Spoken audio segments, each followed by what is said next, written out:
생각보다 임플란트 하신 분들의 뼈 이식을 안 해도 되는 경우는 매우 드물다. 안녕하세요. 내성치과 외과의사 시장입니다. 오늘은 임플란트 할 때 뼈 이식에 대해서 좀 설명을 드리도록 할게요. 어떤 영상을 간혹 가다 보면 뼈 이식을 할 필요가 없다. 안 할 수 있으면 안 하는 게 좋다. 뭐 이런 식으로 한 영상도 제가 좀 본 적이 있어요. 근데 저는 사실은 조금 반대되는 의견이긴 해요. 이제 뼈 이식에 대해서 굉장히 부정적인 생각을 갖고 오신 분들 계세요. 막 뼈 이식하면은 굉장히 임플란트 실패율이 올라가고 임플란트 하는 게 훨씬 힘들다. 이게 맞는 말이긴 해요. 뼈 이식을 하면은 뼈 이식을 안 하는 경우보다 임플란트 실패율이 올라가는 것도 사실이고, 그리고 임플란트 할 때 당연히 비용도 상승되는 효과가 있기 때문에 당연히 좋지 않은 거고, 그리고 어쨌든 간에 나중에 그게 추후에 뼈 이식제로 인해서 염증 반응이 생길 수 있는 것도 사실이에요.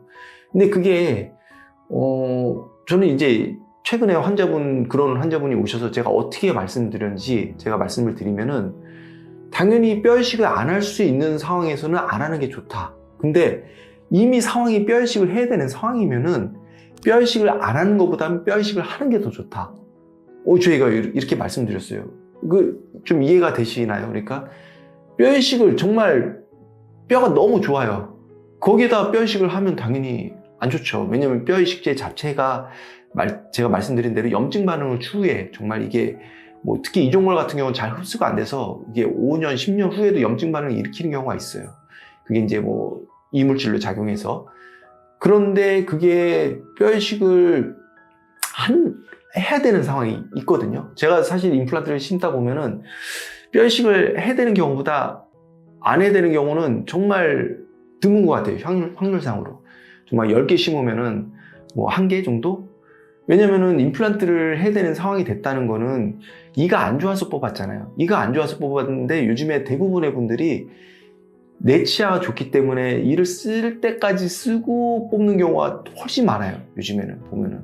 그게 이제 어느 정도는 맞기는 맞고, 그러다 보니까 뼈가 많이 녹은 상태에서 뽑고 오시거든요. 그런데 그 상태에서 뼈 이식을 안 하고 한다? 그러면 이제 뭔가는 손해봐서 임플란트를 식립을 하는 거죠.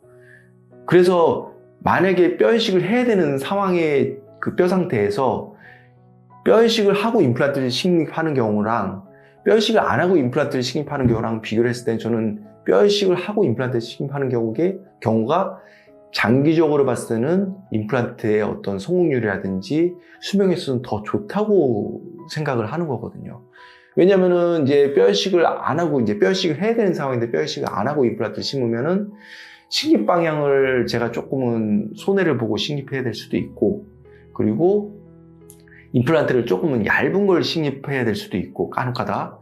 그리고 조금은 어떻게 보면은 조금 뭔가 지금 당장은 괜찮지만 장기적으로 봤을 때는 뼈 이식을 안 하면은 뼈가 조금 더 잘 녹는 경우도 있거든요. 그러니까 이런 여러 가지 이제 요인들이 있기 때문에 뼈 이식을 해도 되고 안 해도 되는 경우는 저는 이런 경우가 있잖아요.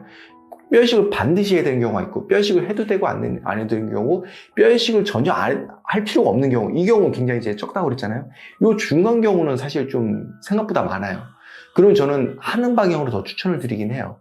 근데 이제 그래서 이제 환자분들이 오디션 뼈 이식을 해야 된다고 그러고 오디션을 하지 않아도 된다고 얘기를 이제 듣는 이유가 이제 이 중간 경우에 해당되겠죠. 뼈 이식을 무조건 해야 되는 경우는 이제 뼈가 많이 안 좋은 경우는 이제 어디를 가도 이제 해야 되는 경우인데, 이제 이런 경우에는 정말 극단적인 경우는 어떤 데에 가면은 임플란트가 불가능합니다. 이렇게 얘기할 수 있는 부분인 거죠.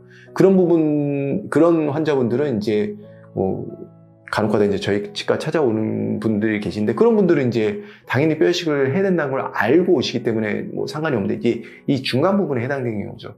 그래서 이분 같은 경우도 이제 제가 좀 설명을 드리면, 뼈가 지금 보시기에도 이렇게 까맣게 녹은 게 보이시죠? 저는 가급적이면 좀 이런 경우는 뼈 이식을 하고 그날 만약에 좀 빨리 임플란트를 시키기 원하면 뼈 이식을 하고 동반해서 시키는 게 더 좋을 것 같다 말씀드렸는데, 이제 이분은 본인은 빨리 끝내기를 원하고 뼈 이식을 그래도 안 했으면 좋겠다. 그래서 제가 어쨌든 수술을 했어요. 그러면 이제 그냥 이 없는 데다 이제 제가 심기 때문에 밑에다 이제 고정력을 얻어야 되거든요. 하지만 제 입장에서는 이제 이상적인 위치에 심었다고 보지는 않는 거죠. 제 기준에 봤을 때. 그리고 생각보다 임플란트 하신 분들의 뼈 이식을 안 해도 되는 경우는 매우 드물다. 요즘엔 또 워낙 즉시 식립을 많이 하는데 즉시 식립하는 경우는 기본적으로 간단한 뼈 이식이라도 해야 되는 경우가 많거든요. 왜냐면 이를 뽑으면서 씻는데 거기에 물론 이제 뭐 2mm 갭 이렇게 해서 2mm 이하의 공간은 뼈가 다 찬다 이런 논문들이 있어요. 그런 논문들이 있고 실제로 저도 그렇게 하지만 실제로 2mm 임플란트와 뼈 사이 2mm 공간 이상이 되는 경우가 너무 많기 때문에